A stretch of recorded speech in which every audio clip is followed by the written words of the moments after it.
Hello friends, welcome to my channel success fibre classes. तो ये जो वीडियो है ये काफ़ी इंपॉर्टेंट वीडियो है, क्योंकि इस वीडियो के अंदर हम डिस्कस करेंगे मेटल और नॉन मेटल के एमसीक्यू चैप्टर। चाहे वो एनसीईआरटी के पीछे एक्सरसाइज में गिवन हो, चाहे इन बिटवीन हो, चाहे प्रीवियस ईयर पेपर। मैंने इस पीडीएफ को इस तरह से डिज़ाइन किया हुआ है कि आपके मैं एक भी प्रीवियस ईयर पेपर नहीं जाने दूंगी। ठीक है, जितने भी प्रीवियस ईयर में मेटल और नॉन मेटल आए हुए हैं उसके जो क्वेश्चन आए हुए हैं मैंने इस पीडीएफ के अंदर डिस्कस किए हुए हैं। अब रही बात, ये तो थी एमसीक्यू की। मेटल और नॉन मेटल चैप्टर है वो मैं अपने चैनल पर पढ़ा भी चुकी हूँ। अगर आपने अब तक उस वीडियो को नहीं देखा है तो आप मेरे चैनल पर विजिट कीजिए और उस वीडियो को देखिए। उस वीडियो से आपको काफ़ी हेल्प मिलने वाली है, क्योंकि जब मैंने अपना सीटेट का एग्ज़ाम क्रैक किया था 2021 में, तो मैंने इन्हीं नोट्स को पढ़ा था। ये मेरे अपने हैंड रिटन नोट्स है। ठीक है, अब बात करूँ मैं दूसरी इन्फॉर्मेशन की, तो दूसरी इन्फॉर्मेशन ये है कि मैंने सीटेट साइंस पेपर सेकंड है उसके लिए एक सीरीज है वो शुरू कर रखी है। जैसा कि सीटेट की वेबसाइट पे डाला हुआ है सिलेबस, में उसी अकॉर्डिंग है वो सिलेबस डेली लेके आती हूँ। ठीक है, जो पहले मैं टॉपिक पढ़ाती हूँ, फिर उस टॉपिक के कुछ मैं प्रीवियस ईयर क्वेश्चन और एक्सरसाइज में जो गिवन है वो क्वेश्चन मैं कराती हूँ। ये जो सीरीज है आपके लिए काफ़ी बेनिफिशियल रहेगी। आपके जो 20 नंबर का जो कंटेंट आएगा उसमें से आपके 20 मार्क्स है वो बिल्कुल कहीं भी मैं बाहर नहीं जाने दूंगी, ये मेरा आपसे वादा है। ठीक है, तो चलिए हम अपनी वीडियो को शुरू करते हैं। ये video CTET science paper second के लिए तो ही इम्पोर्टेंट है ही, साथ में जो DSSB TGT कैंडिडेट है उनके लिए भी ये इम्पोर्टेंट है। तो शुरू करते हैं हम अपने फर्स्ट क्वेश्चन के साथ। तो इसमें फर्स्ट क्वेश्चन है वो कह रहा है कि जो एल्यूमिनियम है हमारा, ठीक है, ये यूटेंसिल्स जो कुकिंग यूटेंसिल्स है उसको बनाने के लिए यूज होता है। तो ये कह रहा है कि इसमें कौन सी ऐसी प्रॉपर्टी है जिसके लिए मतलब ये बात एप्लीकेबल है। तो पहला है गुड थर्मल कंडक्टिविटी, सेकंड है गुड इलेक्ट्रिकल कंडक्टिविटी, थर्ड है डक्टिलिटी और फोर्थ है हाई मेल्टिंग पॉइंट। तो बात करें हम थर्मल कंडक्टिविटी, इलेक्ट्रिकल कंडक्टिविटी, तो भाई जब भी आप अपनी किचन में खाना पकाते हो तो सबसे पहली बात आप उसके लिए ऐसे ही तो बर्तन लोगे जिसमें आपकी जो कुकिंग है वो इजीली हो जाए। ठीक है, अगर मान लो आप एक तरह से आप इंसुलेटर ले लेते हो, ठीक है, कोई प्लास्टिक का बर्तन ले लेते हो, क्या उसमें आपका खाना पक पाएगा? नहीं पाएगा, वो तो पहले ही मेल्ट हो जाएगा। ठीक है, तो जो एल्यूमिनियम होता है ना, ये क्या होता है कि ये इलेक्ट्रिसिटी का और थर्मल का यानी हीट का क्या होता है, एक बेस्ट कंडक्टर होता है। इसलिए हम इसको कुकिंग यूटेंसिल्स के अंदर यूज करते हैं।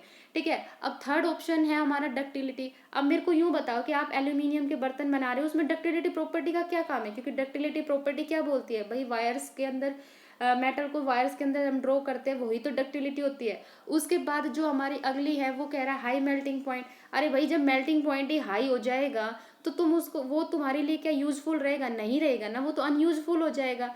फिर हाई मेल्टिंग पॉइंट होएगा तो भाई आपकी जो आप किचन में जो खाना पका रहे हो उसमें गैस भी काफ़ी कंज्यूम होगी, तो आप अपनी मतलब सुविधा के अकॉर्डिंग ही तो बर्तन को यूज करोगे ना। तो इट मीन्स इसका जो फर्स्ट ऑप्शन और सेकंड ऑप्शन है वो बिल्कुल करेक्ट है, यानी जो हमारा ए ऑप्शन है वो इसका क्या है, राइट आंसर। उसके बाद सेकंड जो कह रहा है, ये कह रहा है कि जो मोस्ट एबेंडेंट मेटल पाया जाता है अर्थ की क्रस्ट में वो कौन सा है? तो ये एल्यूमिनियम है। एल्यूमिनियम जो होता है हमारी अर्थ की क्रस्ट में सबसे ज़्यादा मात्रा में पाया जाता है, यानी ऑप्शन हमारा इसका बी होगा। उसके बाद फिर ये कह रहा है कि the poorest conductor of heat among metal, यहाँ पे ये मेटल्स की कैटेगरी दी हुई है, इसमें कह रहा है कि जो कंडक्टर, जो पुअरेस्ट कंडक्टर है वो कौन सा है? तो जो लेड होता है ना, ये पुअरेस्ट कंडक्टर यहाँ पे माना जाता है, तो इसमें ऑप्शन होगा ए। अब यहाँ पे मैंने ऑर्डर दिया हुआ है, ये मैंने दिया हुआ है हाई कंडक्टिविटी से लो कंडक्टिविटी मेटल का ऑर्डर दिया है। तो यहाँ पे आप देख भी सकते हो, मैंने यहाँ पे मेंशन किया है table of conductive order of metal, ये ऑर्डर आपको पता होना चाहिए। सिल्वर जो होता है ये सबसे हाई कंडक्टिविटी ऑर्डर रखता है, यानी सिल्वर सबसे बेस्ट कंडक्टर ये माना जाता है। उसके बाद कॉपर यूज होता है, फिर गोल्ड यूज होता है, एल्यूमिनियम, जिंक, निकल, ब्रास, ब्रोंज, आयरन, प्लेटिनम और कार्बन स्टील है वो सबसे नीचे जाता है। अब सिल्वर होता है ये हमारा बेस्ट कंडक्टर यूज होता है, ये मैंने यहाँ पे सिल्वर के बारे में लिखा हुआ है कि जो सिल्वर है इलेक्ट्रिसिटी का बैड कंडक्टर होता है। क्यों? क्योंकि इसके अंदर क्या होता है, जो मूवेबल एटम, अब एटम कौन होते हैं मूवेबल, जो फ्री इलेक्ट्रॉन होते हैं उनकी संख्या क्या होती है, काफ़ी ज़्यादा होती है। अब हम यही तो बोलते हैं कि जितने ज़्यादा फ्री इलेक्ट्रॉन होंगे, जितने ज़्यादा मूवेबल आयंस होंगे, वो चीज़ उतनी अच्छी मानी जाती है, उतना ही अच्छा कंडक्टर माना जाता है, यही तो हम बोलते हैं। तो सिल्वर के अंदर क्या होता है, जो फ्री इलेक्ट्रॉन की संख्या होती है वो सबसे ज़्यादा होती है। ठीक है, तो इसलिए हम सिल्वर को बेस्ट कंडक्टर मानते हैं और ये अपने अंदर से इजीली इलेक्ट्रिसिटी को पास होने देते हैं, क्योंकि इसके अंदर क्या होता है, फ्री इलेक्ट्रॉन की संख्या ज़्यादा होती है। तो जितनी ज़्यादा फ्री इलेक्ट्रॉन होंगे उतना ही ज़्यादा कोई भी मेटल उतना ही अच्छा क्या होता है, कंडक्टर होता है, इसलिए सिल्वर क्या होता है, इसका बेस्ट कंडक्टर होता है। ठीक है, उसके बाद जो अगला क्वेश्चन है वो क्या कह रहा है, ये कह रहा है कि which property of metal is used for making bells and string of musical instrument like sitar and violin. तो ये कह रहा है कि कौन सी प्रॉपर्टी है जो सितार और जो हमारे वोयलिन होते हैं, जो वाद्य यंत्र होते हैं, इनकी रस्सी को और इनकी बेल्स को बनाने के लिए यूज होती है। तो इसका जो आंसर होगा वो हमारा ए होगा, सोनोरस। क्योंकि आपको पता है कि जो मेटल होते हैं वो सोनोरस प्रॉपर्टी शो करते हैं। सोनोरस क्या होते हैं कि जो मेटल होते हैं वो एक रिंगिंग साउंड प्रोड्यूस करते हैं जब वो किसी भी चीज़ से स्ट्रक करते हैं। ठीक है, तो एक डीप साउंड हमें सुनने को मिलता है, तो वही हमारा क्या होता है, सोनोरस होता है। तो बैल की घंटी हमें सुनाई देगी, जब हम म्यूजिकल इंस्ट्रूमेंट बजाएंगे तो उसमें से आवाज़ आएगी, साउंड आएगा, तो ये सब सोनोरस की प्रॉपर्टी होती है। अब मैंने यहाँ पे नीचे इसका सोल्यूशन भी दिया हुआ है। कुछ जो सोनोरस मेटल होते हैं, एलॉय होते हैं, वो होता है कॉपर हो गया, ब्रॉन्ज हो गया, ठीक है, स्टील हो गया, एल्यूमिनियम हो गया, टीन हो गया, सिल्वर हो गया, आयरन। तो ये क्या होते हैं, ये सोनोरस की प्रॉपर्टी शो करते हैं, तो इसका आंसर होगा ए। ठीक है, उसके बाद यहाँ पे मैंने हिंदी में भी देखा बताया हुआ है, जो बच्चे हिंदी मीडियम से है आप इसको पढ़ लेना। फिर उसके बाद जो नेक्स्ट क्वेश्चन है वो क्या कह रहा है, यहाँ पे आपको एक रिएक्शन दी हुई है एल्यूमिनियम ऑक्साइड की। जब हम बेस के साथ यानी सोडियम हाइड्रोक्साइड के साथ रिएक्शन कराते हैं तो हमें क्या मिलता है, कौन सा हमें इसमें मिलता है, तो इसमें हमें मिलता है सोडियम एल्यूमिनेट, यानी ऑप्शन सी जो होगा हमारा राइट आंसर होगा। अब यहाँ पे मैंने इसका सॉल्यूशन दिया हुआ है कि जब एक सब्सटेंस रिएक्ट करता है chemically both base and acid, मतलब चाहे एसिड के साथ चाहे बेस के साथ, तो ऐसे सब्सटेंस को हम क्या बोलते हैं, एम्फोटेरिक सॉल्यूशन। ठीक है भाई, एम्फोटेरिक कौन होते हैं, जो एसिड और बेस दोनों की तरह बिहेव करते हैं वही तो एम्फोटेरिक होते हैं। ठीक है, अब जो एल्यूमिनियम ऑक्साइड होता है ये हमारा एम्फोटेरिक ऑक्साइड की तरह बिहेव करता है, मतलब ये एसिड की तरह भी बिहेव करता है इसका सॉल्यूशन, और बेस की तरह भी बिहेव करता है, इसलिए हम इसको क्या बोलते हैं, इसको हम एम्फोटेरिक ऑक्साइड भी हम इसको बोलते हैं। ठीक है, इसके बाद यहाँ पे मैंने इसकी इक्वेशन भी दिखाई हुई है। ये कह रहा है कि जब हम एल्यूमिनियम ऑक्साइड होती है, जब ये एज ए एसिड बिहेव करता है ना, मतलब जब ये एसिड के साथ रिएक्ट करता है तो ये हमें एल्यूमिनियम क्लोराइड देता है, और साथ में हमें ये क्या देता है, ये हमें वाटर देता है। यहाँ पे आप ओ लिख लेना, तो हमें क्या देता है, ये वाटर देता है। ठीक है, तो जब एसिड के साथ रिएक्ट करता है तब तो जो प्रोडक्ट दे रहा है एल्यूमिनियम क्लोराइड। ठीक है, बट जब हमारा एल्यूमिनियम ऑक्साइड होता है ये बेस के साथ रिएक्ट करता है तब ये प्रोडक्ट देता है सोडियम एल्यूमिनेट। ठीक है, और साथ में क्या देता है, वाटर। तो आपको ये चीज़ पता होनी चाहिए कि जो एल्यूमिनियम ऑक्साइड होता है हमारा ये एम्फोटेरिक होता है, मतलब ये एसिड के साथ भी रिएक्शन करता है और बेस के साथ भी करता है। उसके बाद जो नेक्स्ट क्वेश्चन है ये कह रहा है कि which of the following is the correct arrangement of given metal in ascending order of their reactivity. तो ये यहाँ पे हमें रिएक्टिविटी जो सीरीज है उसके अकॉर्डिंग हमें यहाँ पे ऑर्डर बताना है।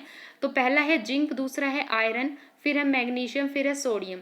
तो भाई इसमें सबसे ज़्यादा क्या होता है, सोडियम हमारा क्या होता है, हाईली रिएक्टिव होता है। तो पहला ऑप्शन तो वैसे ही रॉन्ग हो गया क्योंकि इसने जिंक बता रखा है। ठीक है, उसके बाद फिर हमारा मैग्नीशियम होता है। तो अब मैग्नीशियम, अब सेकंड ऑप्शन बी में भी हमारा मैग्नीशियम आ रहा है और डी में भी, यानी सी ऑप्शन एलिमिनेट कर दिया हमने। ठीक है, उसके बाद फिर हमारा आता है जिंक, फिर आता है हमारा आयरन। ठीक है, तो यानी हमारा जो डी ऑप्शन होगा ये हमारा क्या होगा, राइट आंसर होगा। यहाँ पे मैंने आपको रिएक्टिविटी सीरीज भी दे रखी है, ये मैंने दे रखी है यहाँ पे रिएक्टिविटी सीरीज ऑफ मेटल। ये आपको टिप्स पे याद होनी चाहिए। एक वीडियो में मैं आपको इसकी ट्रिक बता दूंगी कि आप रिएक्टिविटी सीरीज को कैसे याद करोगे। मेरे पास कोई एक ट्रिक्स है, उस ट्रिक्स को आप याद करके आप रिएक्टिविटी सीरीज को कभी लाइफ टाइम नहीं भूल सकते, ये मेरी आपसे गारंटी है। तो मैं जब रिएक्टिविटी सीरीज की बात करती हूँ तो पोटेशियम जो होता है इसमें सबसे ऊपर होता है। तो मैंने इस रिएक्टिविटी सीरीज को बताया हुआ है most reactive to least reactive, यानी ऊपर वाले सारे क्या होंगे, मोस्ट रिएक्टिव होंगे। ठीक है, और नीचे वाले क्या होंगे, लिस्ट रिएक्टिव। तो पोटेशियम सबसे ज़्यादा रिएक्टिव होता है, देन सोडियम होता है, देन कैल्शियम होता है, फिर मैग्नीशियम होता है, फिर एल्यूमिनियम, जिंक, आयरन, फिर होता है टिन, फिर लेड, फिर कॉपर, फिर मरकरी, फिर सिल्वर, ये गोल्ड। ठीक है, गोल्ड सबसे लीस्ट रिएक्टिव होता है।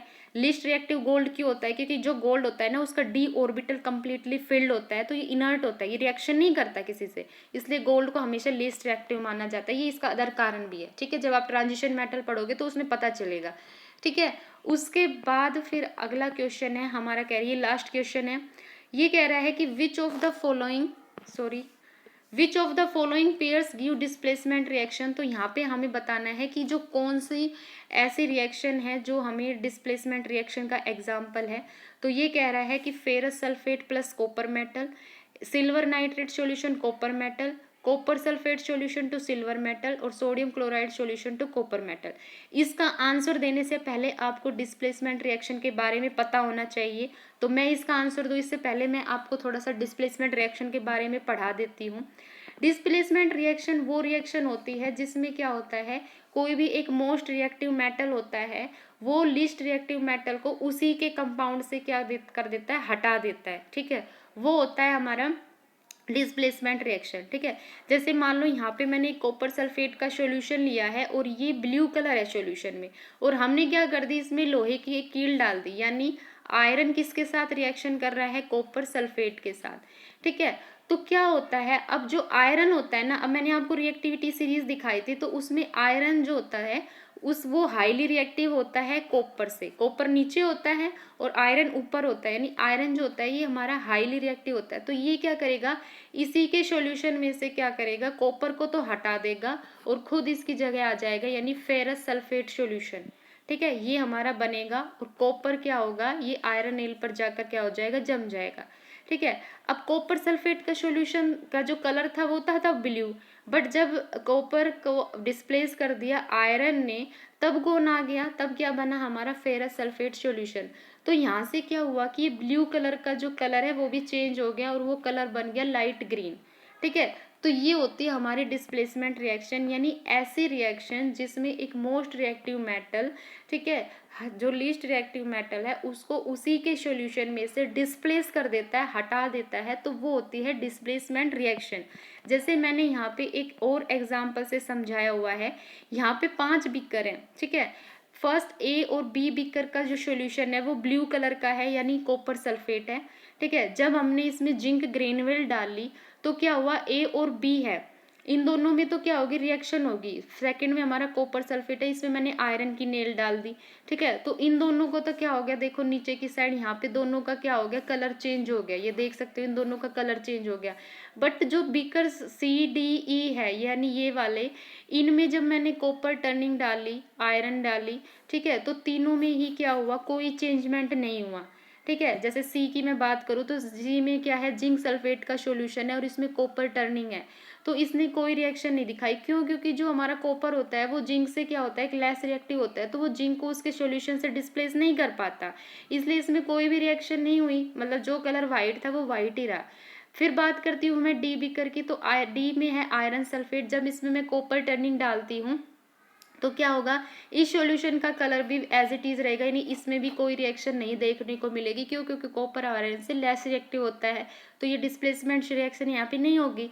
ई बीकर की अगर मैं बात करूँ तो यहाँ पे इस बीकर के अंदर क्या है, जिंक सल्फेट का सॉल्यूशन है, जब मैंने इसमें आयरन की नेल डाली तो इसका कलर भी क्या रहा, एज इट इज रहा। क्यों, क्योंकि जो आयरन होता है ये हमारा जिंक से लेस रिएक्टिव होता है, जिंक के जस्ट नीचे आयरन आता है, तो इसमें भी क्या होगा, नो रिएक्शन। तो यही हमारी क्या होती है, डिस्प्लेसमेंट रिएक्शन। तो अब मैं इसका आंसर अगर आपको बताऊं तो इसका जो आंसर होगा हमारा, अब मेरे को यूँ बताओ कि जो फेरस सल्फेट सॉल्यूशन है और कॉपर मेटल है, तो कॉपर तो आयरन से कम रिएक्टिव होता है, तो ये तो इसका रिएक्शन होगा ही नहीं। ठीक है, फिर आता है सिल्वर नाइट्रेट और कॉपर मेटल। ठीक है, और फिर है कॉपर सल्फेट और ये, तो सोडियम और कॉपर ये भी नहीं होगा, डी तो आंसर होगा ही नहीं, क्योंकि सोडियम तो बहुत ज्यादा रिएक्टिव होता है, तो कॉपर तो उसको किसी भी हाल में डिस्प्लेस नहीं, यानी ए और डी तो हमारे वैसे ही एलिमिनेट हो गए। ठीक है, अब हम बात करते हैं कॉपर की और सिल्वर की। ठीक है, अब यहाँ पे क्या होता है कि जो हमारा कॉपर होता है ये सिल्वर से क्या होता है, थोड़ा सा हाई रिएक्टिव होता है, तो ये इसका आंसर नहीं होगा, यानी हमारा जो आंसर होगा वो होगा बी। तो 7 का आंसर होगा बी। तो आई होप आपको ये वीडियो अच्छी लगी हो। अगर आपको ये वीडियो अच्छी लगी हो तो चैनल को ज़्यादा से ज़्यादा लाइक कीजिए, शेयर कीजिए, सब्सक्राइब कीजिए। अगली जो टॉपिक है मेरा, मैंने पहले ही डाल दिया था ह्यूमन डाइजेस्टिव सिस्टम का, उसका पार्ट 1 मैं करा चुकी हूँ, उसका पार्ट 2 आपको कल देखने को मिल जाएगा, फिर अगले दिन उसके भी क्वेश्चन ऐसे ही सॉल्व करेंगे।